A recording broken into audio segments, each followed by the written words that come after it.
I'm right here, Nick. There you are. Okay.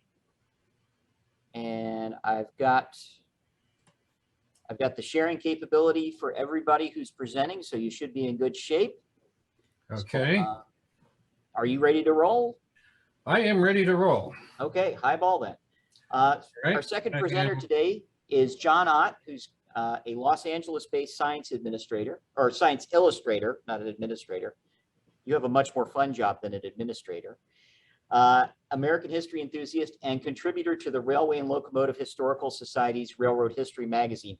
I'm kind of surprised Ron Goldfeder didn't join us today to twist arms for people to join.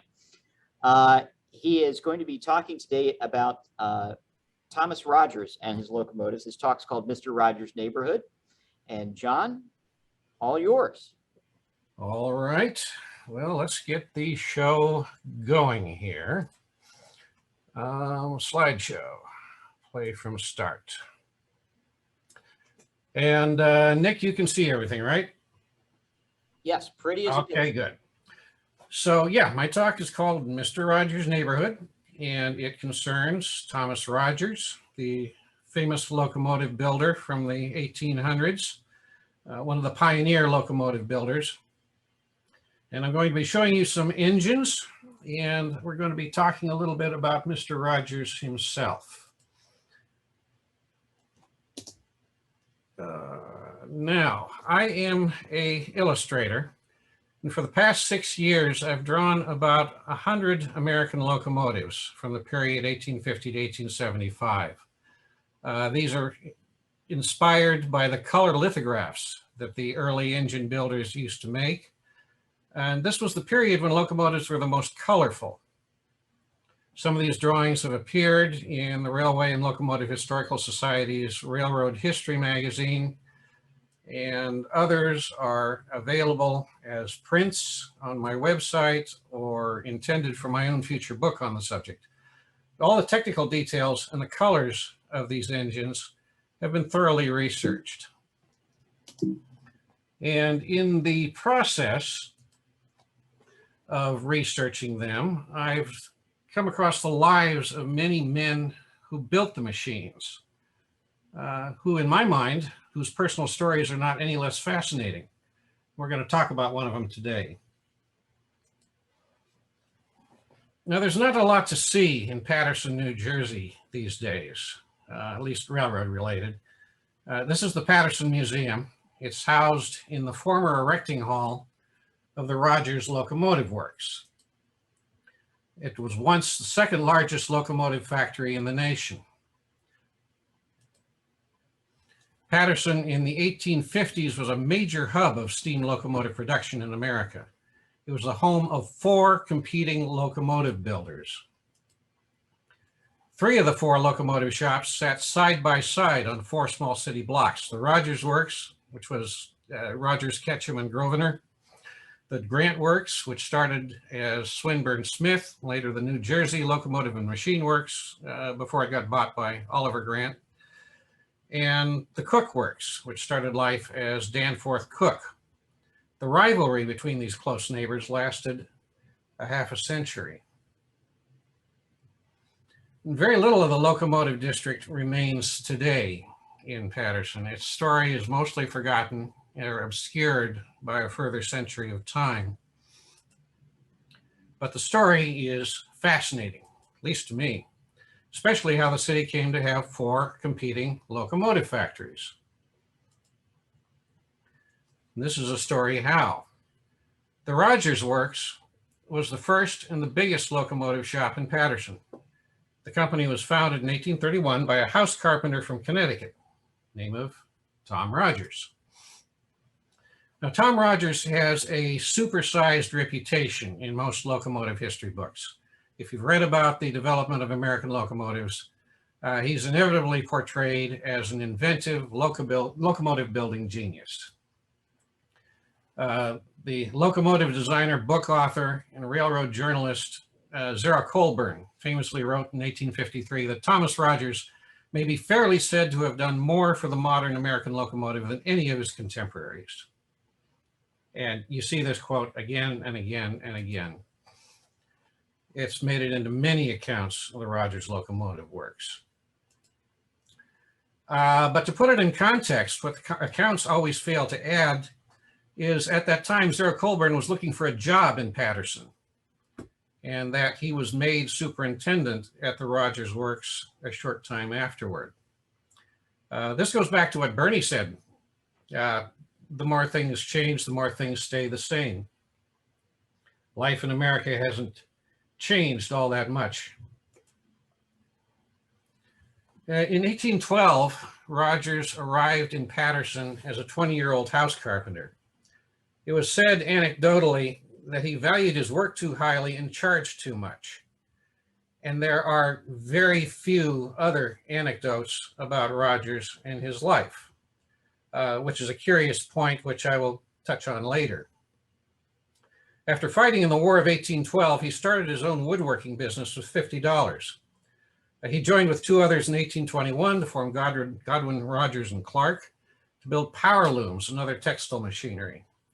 And you see down there in the lower left corner, powered textile machinery, usually run by underpaid and overworked young women and children.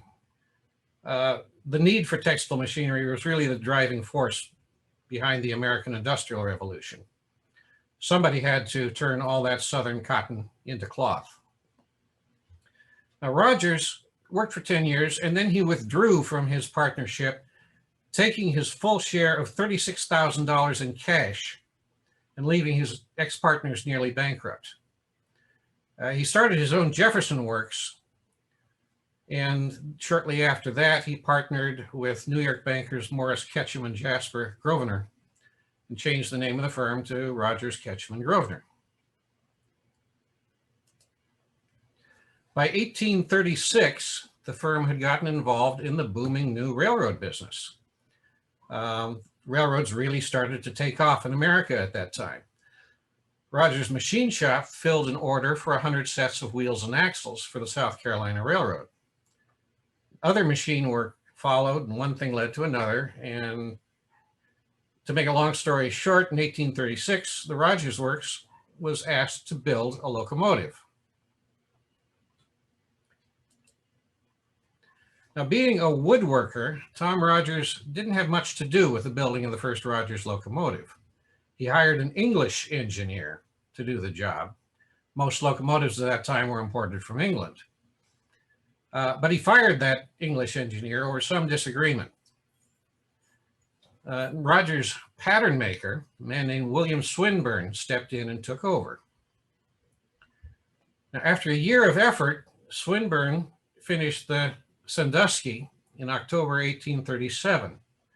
It was a very successful engine. More orders came in because of it. And Tom Rogers made Swinburne his foreman in charge of building locomotives. Now, William Swinburne turned out to be a really creative and innovative early locomotive designer. He introduced a lot of technical innovations like hollow iron spoke drivers at a time when locomotive drivers were still being partially made out of wood. He introduced iron frames. Again, locomotive frames at that time were usually bars of iron that sandwiched a big beam of wood. But he made full iron frames.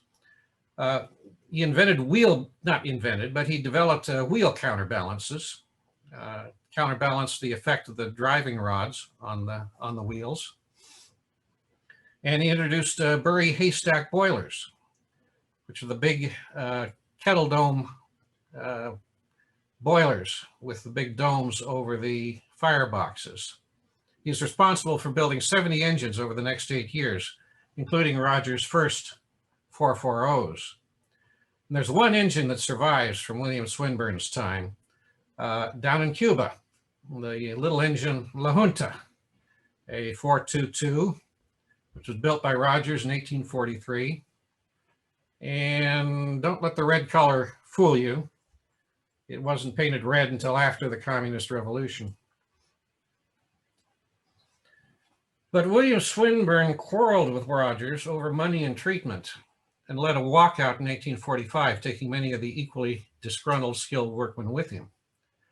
They joined with another machine shop owner, Samuel Smith, and formed a new company, Swinburne Smith and Company, which later became the New Jersey Locomotive and Machine Works, and later the Grant Locomotive Works. This was, as you can see in the map here, right next door to the Rogers Works.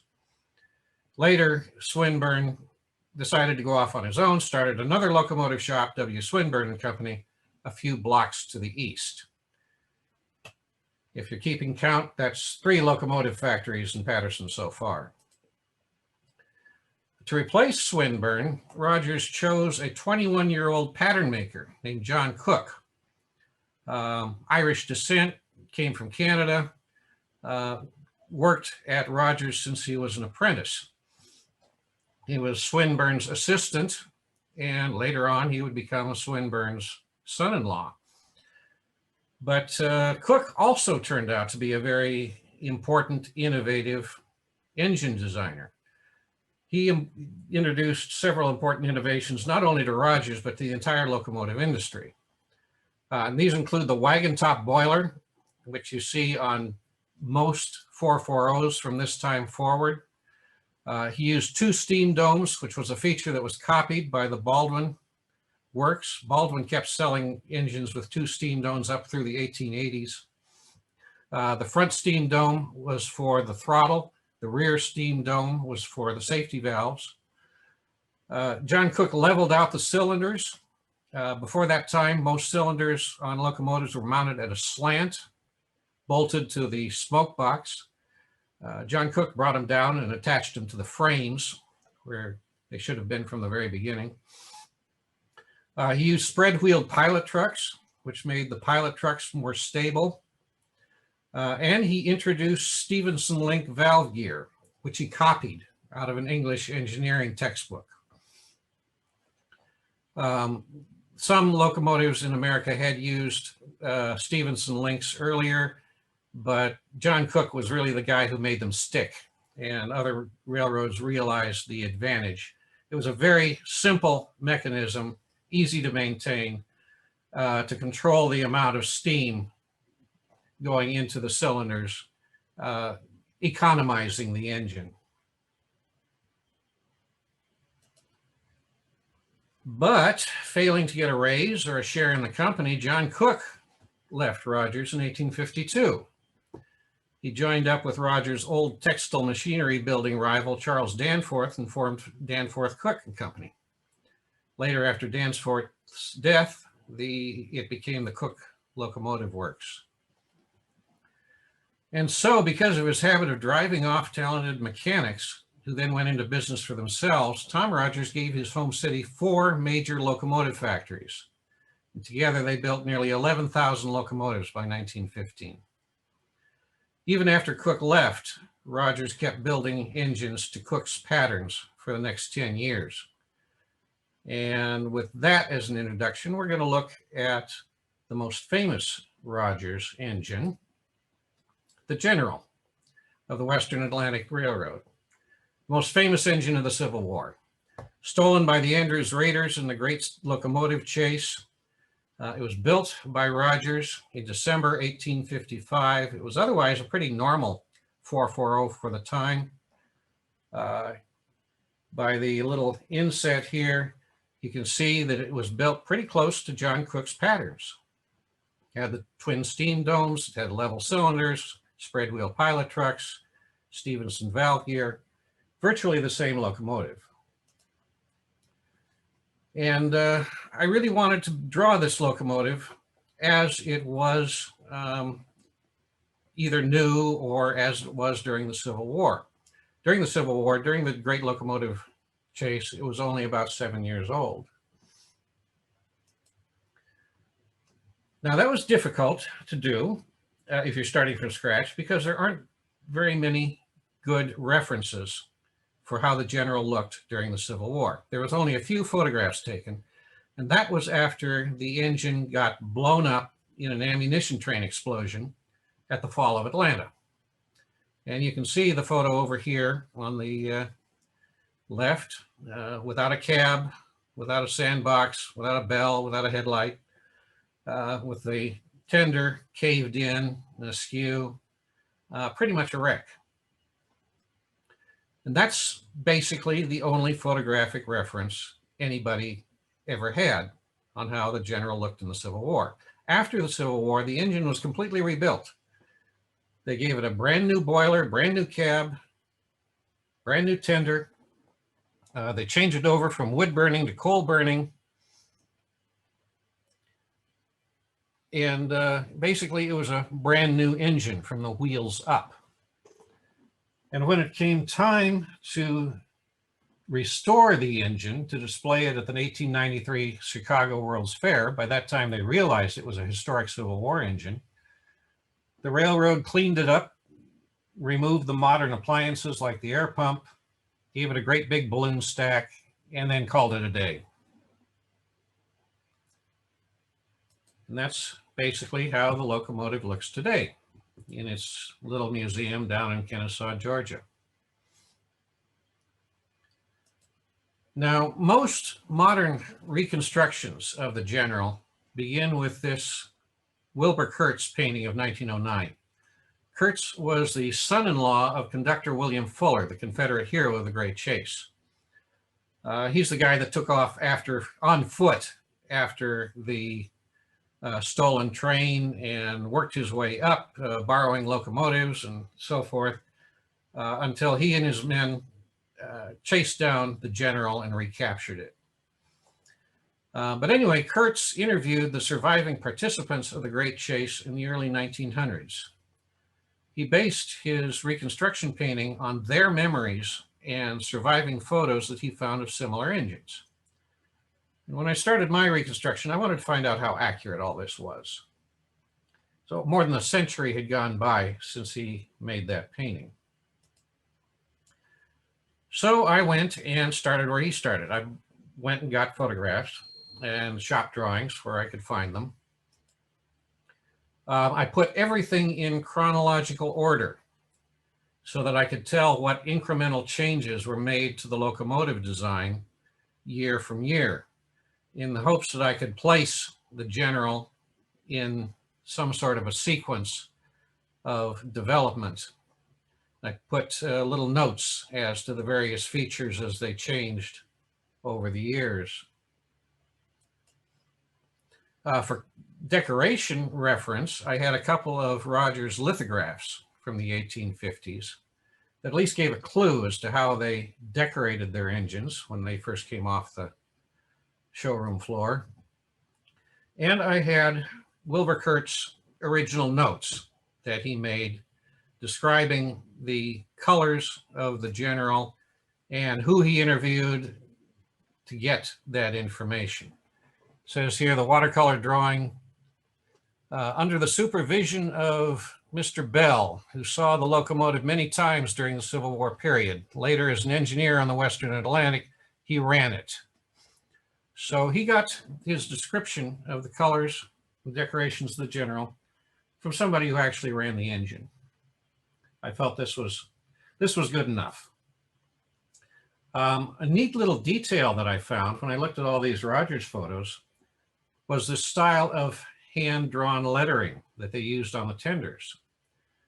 Engine after engine after engine has the same style of lettering, including the engine you see up in the center of the screen that was the closest engine at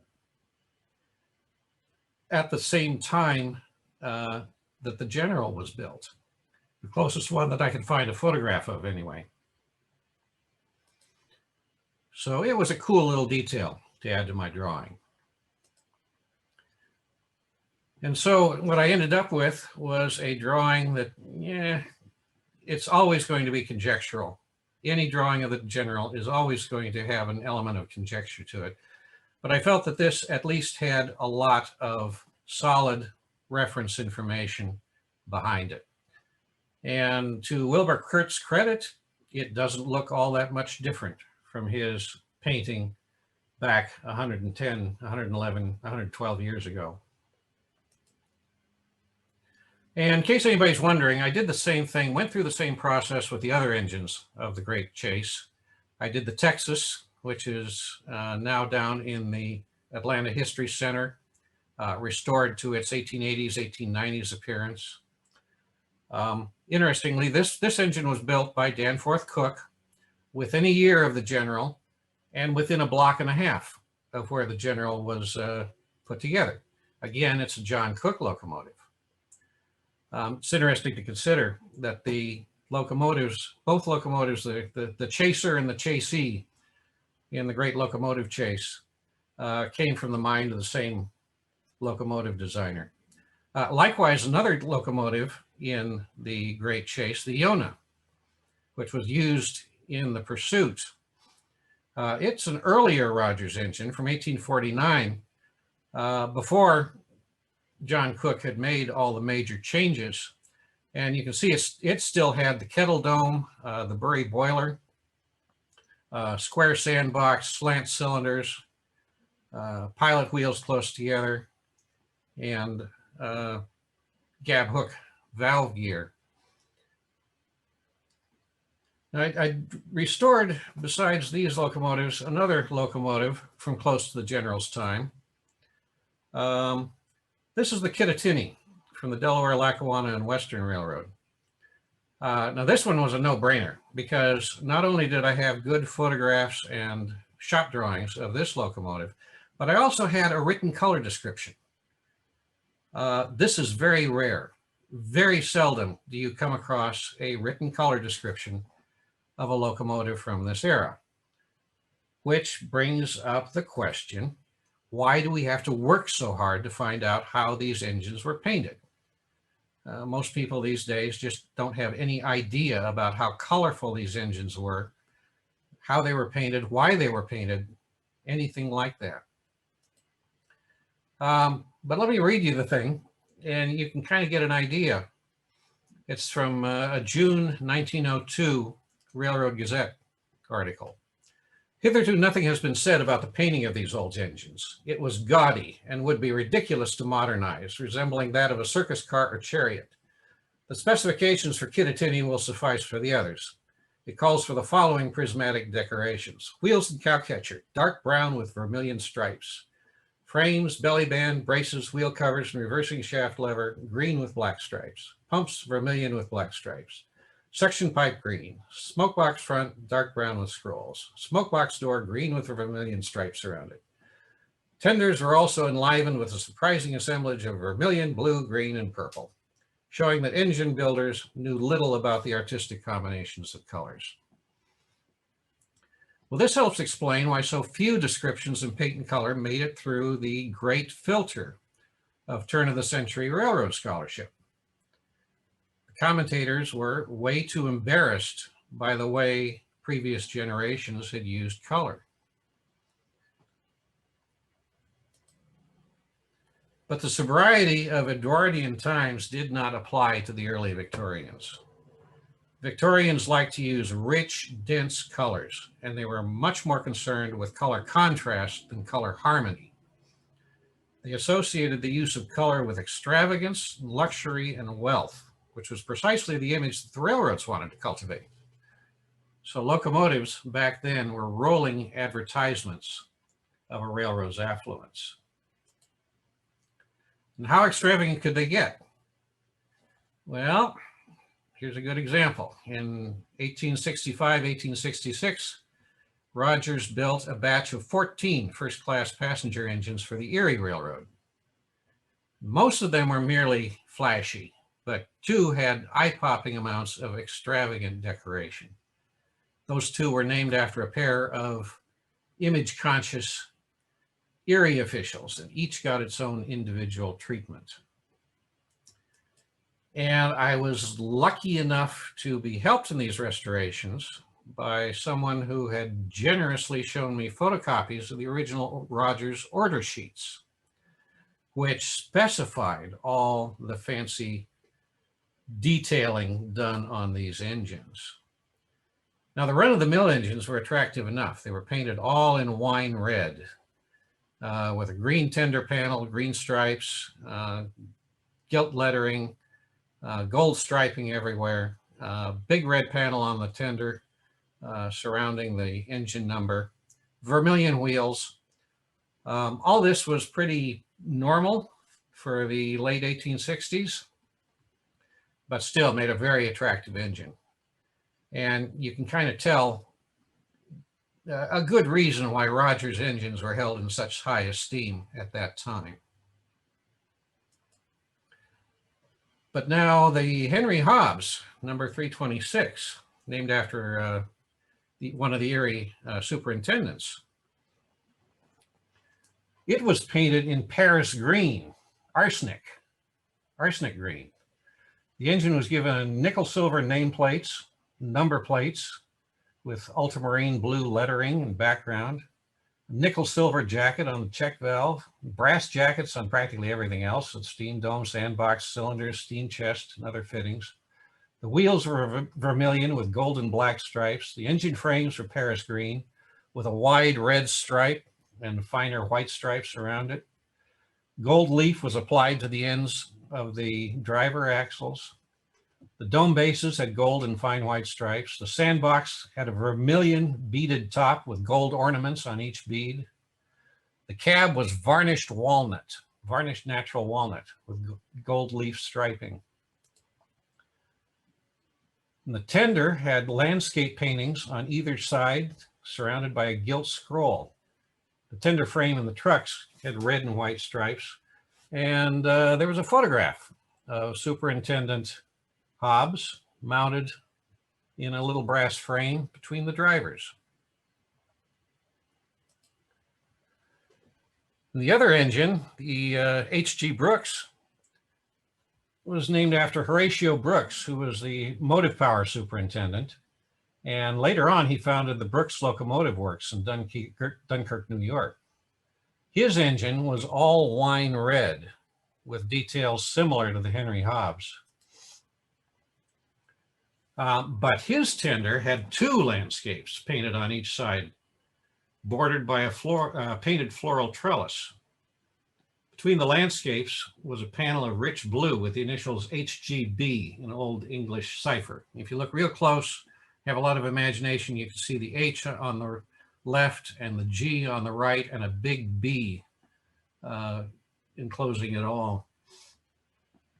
Again, a photo of Brooks was set between the drivers. Now, I'm sure that this was a case where each man went and complimented the other on the handsomeness of their locomotives. But then each walked away thinking to themselves, mine is better. Now back to those Rogers order specifications. I also had them for other locomotives, which I used to restore the appearance of the Seminole, which was used by the Kansas Pacific, or at that time it was called the Union Pacific Railway Eastern Division. Another color monster, Rogers locomotive. The Union Pacific itself had number 76, which was a first-class passenger engine. It had the standard for the time, Rogers pattern, wine color, green tender panel, red panel in the center of the tender with a number. And then I also had the specifications for the Union Pacific 119. This is the second most famous Rogers engine. It's the one on the right on all the engines nose-to-nose photographs from the Golden Spike ceremony. Now, there is a replica of the 119 at the Golden Spike National Historic Park, built in the 1970s by O'Connor Engineering. They scaled their replica off of photographs, and I wanted to check to see how close it matched the order sheet. And I did some fiddling around and took some measurements, and I had a previous drawing that I had done based on the O'Connor drawings, see what was what, and I came up with a number down here, 96.9. The O'Connor people came within 3% of the actual measurements. And that's pretty damn good. That is good enough for government work. to take photographs and then come that close to how the engine actually was. But I was able to take the order sheets and add some details that had been missed in all the photographs, like a cinder funnel down at the bottom of the extended smoke box. There was a screen inside the extended smoke box to catch the cinders, and then a funnel to trap them and let them fall down onto the roadbed between the tracks. And also a mud drum, which was a low point in the boiler for sediment, for scale and sediment to collect. And then by pulling a lever, you could blow it out again between the rails. All that bad water in the West, all the alkali, required the use of mud drums in a lot of Western locomotives. So my 119, the drawing that I made, at least has the proper measurements. And I haven't seen any others that take advantage of that. Now, the irony in all this was I was able to find out much more about the locomotives than I was able to find out about Tom Rogers himself. The question kept coming up, why was there so little biographical information on Tom Rogers? Stuff in print was no help. Most of what was written about Tom Rogers in the 19th century was hagiographic. In other words, just kind of vague praise and going over what his business accomplishments were. Given the nature of 19th century boosterism, this was to be expected. But I was curious to learn more about his character. And every so often, an author would let some little clue slip through. Mr. Rogers was in no sense a public man. I checked some census data on ancestry websites. The census entries raised more questions than they answered. Now, why was one of the richest industrialists in America living in a Paterson residential hotel in 1850? Why was there no Rogers mansion? And where was his wife, Maria? Why didn't she appear along with Tom in the 1850 census? And then there was the question of why, out of Rogers' 5 sons, was third son Jacob the only one living with him at that time? And Jacob was also the only son involved with the locomotive works and the son who inherited the controlling interest in the company. All this was kind of uncomfortable. I could find plenty of information on a lot of other locomotive builders. Matthias Baldwin, when he died, they wrote out a 200-page memorial to him, describing what a wonderful person Matthias Baldwin was. Why didn't something similar happen to the second most famous locomotive builder in America? Tom's death didn't attract much attention, even though he was one of the richest industrialists in the nation. At a time when there were less than 100 millionaires in America, he was said to have left a fortune of $1.25 million.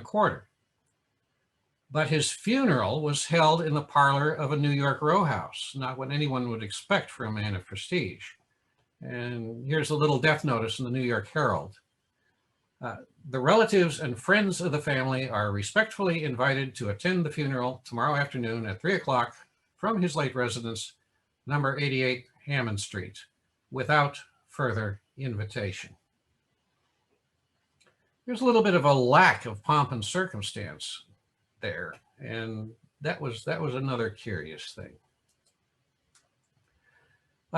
Searching for more census data, I spent a lot of time on ancestry websites. I found that there were multiple entries for Thomas Rogers in the 1850 census. Not only the one for Paterson, New Jersey, but 2 identical ones for New York City.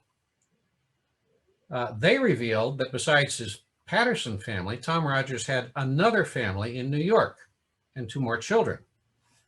A son born around 1835 and a daughter born in 1848. And the New York State Census confirmed this. And there was a notice of Tom Rogers' second marriage in 1846. Now, I wondered if this was all just a coincidence with people with identical names, ages, and states of origin. You know, were there two Tom Rogers from Connecticut?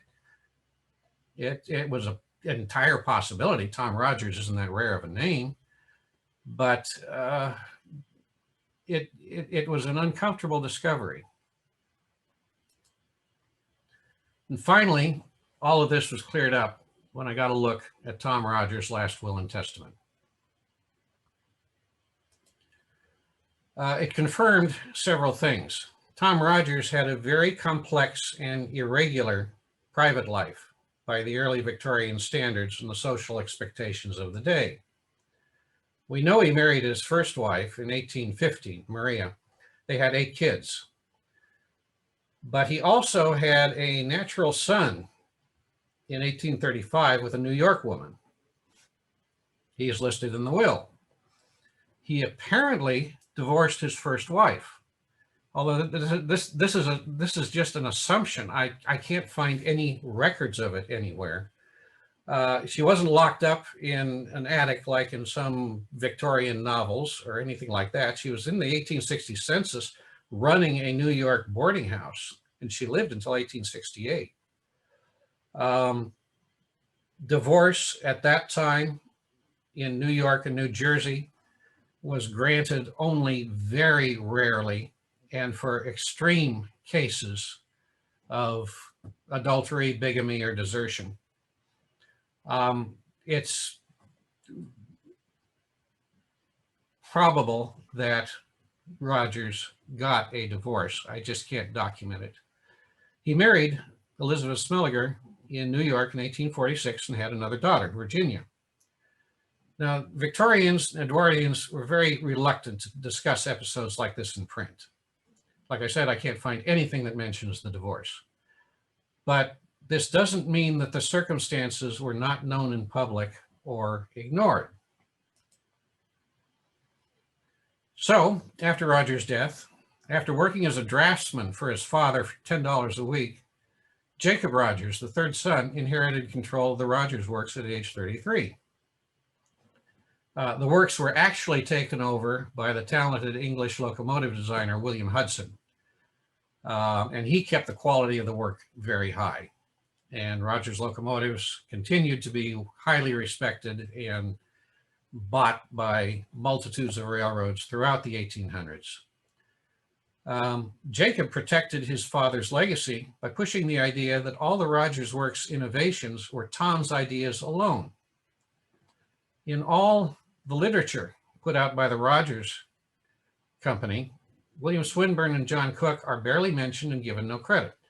All the great inventions, the counterbalancing of the wheels, the wagon top boiler, all those things were credited to Tom Rogers by himself.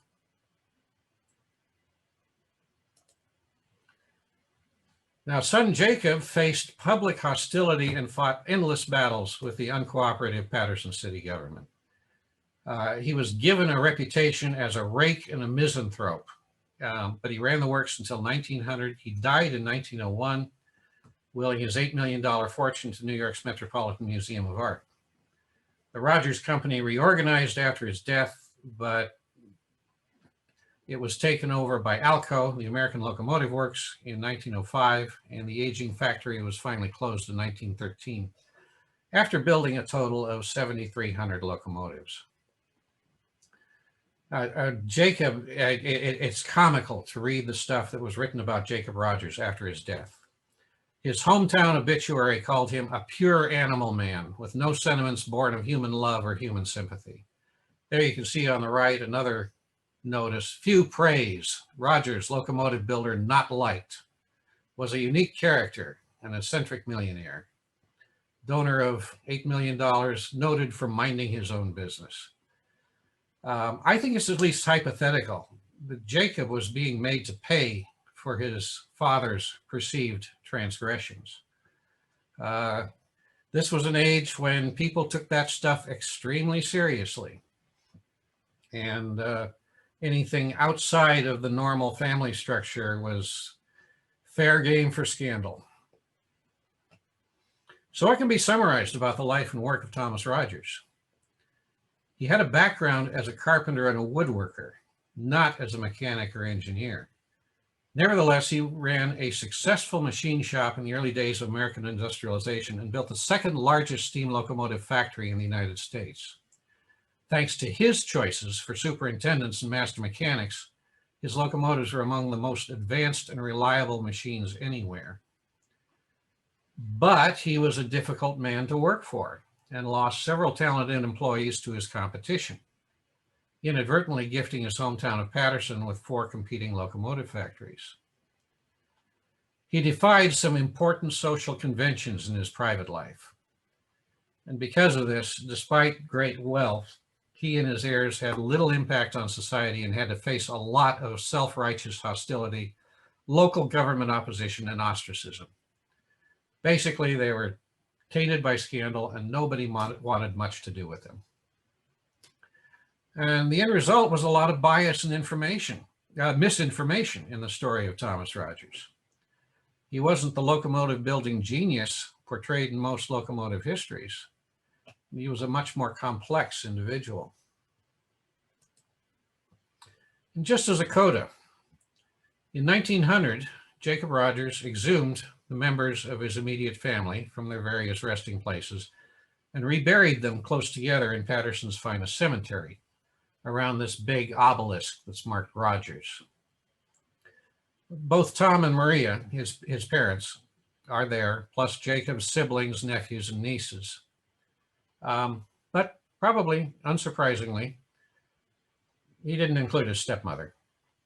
And so there's Tom and there's Maria, side by side, in kind of a posthumous reconciliation engineered by their son.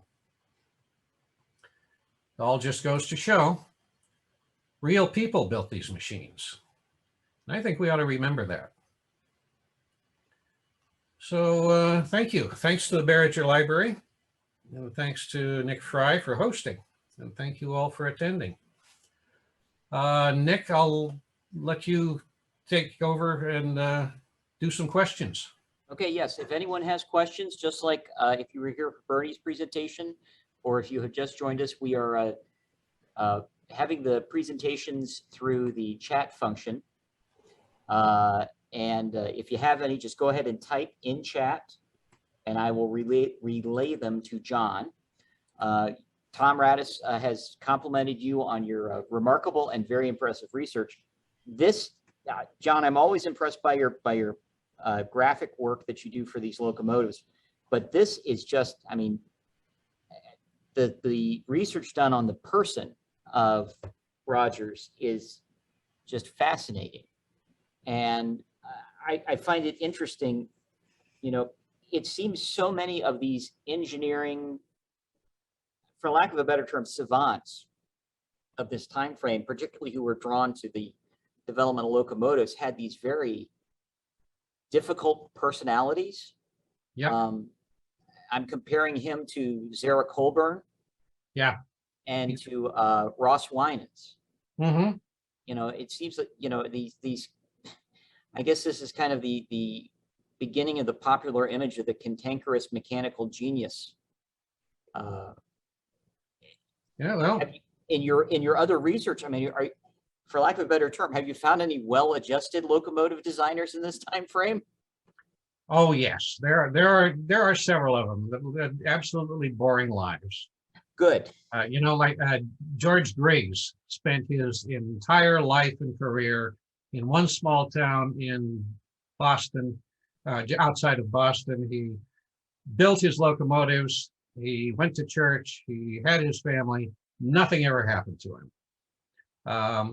Yeah, there's a whole galaxy of people who built locomotives. Some were extreme cases like Zara Colburn, who, yeah, if nobody knows his story, it's very fascinating. But there's plenty of other individuals who are nice, boring people, at least by Victorian standards. Yeah. All this stuff should be prefaced and followed up with the statement that the standards of the time were very different. The social expectations were very different. our response to these people these days would probably be very different. And we have our own weirdos in business and industry these days. I mean, we can compare these people to a Steve Jobs or a Elon Musk. They're all characters. And they were both sets of people who are working on the cutting edge technology of their day. Exactly. Several compliments have come across the chat. David Hulsing says, fascinating story. Thanks for the research and putting this together. David Bjorkman says, thanks for a fascinating look at the personalities behind these locomotive builders. Your presentation was outstanding. I will echo those compliments. When you've done your research with these guys, how helpful do you think, because the business was so litigious, do you feel that looking at the court cases for patent infringements also helps kind of look at the personalities? Is a particularly combative person tend to be more litigious than a more easygoing and someone who wants to negotiate more? Yes. Again, I'm going by my experience looking at Winans records, who was just constantly in court. Yeah, I was going to bring him up. Yes. There are characters like Winans who was constantly he almost a paranoid personality, sure that everybody was stealing his ideas and stealing things that he was entitled to. But then there's people like John Cook, who made really important contributions but never bothered to patent anything. There were some builders who that sort of thing was important, and other builders who it wasn't. And this wasn't an age when intellectual property was respected very much. Like when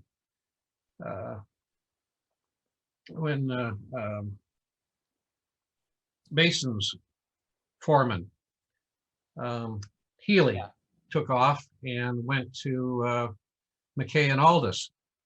The engines that he produced were so similar that you would have sworn that he came loaded with Mason's drawings and patterns. A lot of things that we would consider protected these days were not protected back then.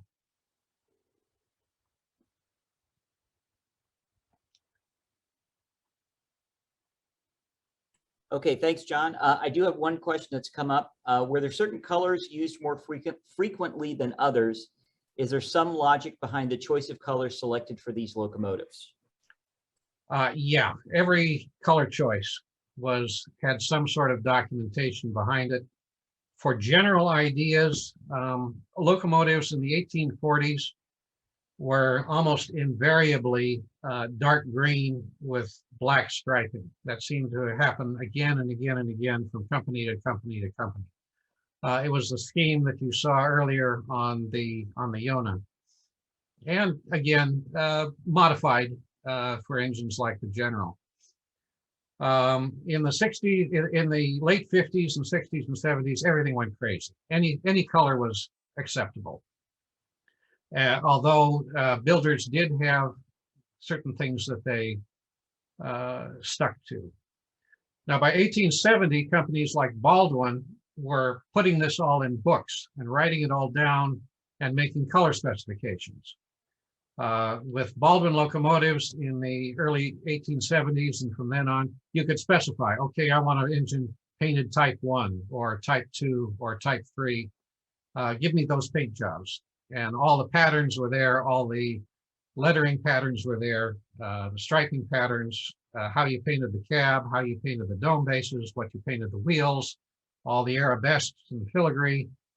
All that was written down, and all somebody had to do was go and flip open a book to find out how they were supposed to paint the locomotive. So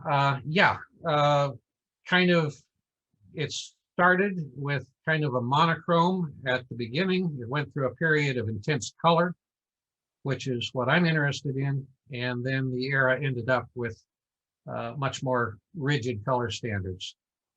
This is all before they decided to start painting everything black, of course. And that, like Bernie mentioned, was largely a result of switching from wood to coal, and the realization that all this bright paint really didn't stay bright after a trip with all that coal smoke.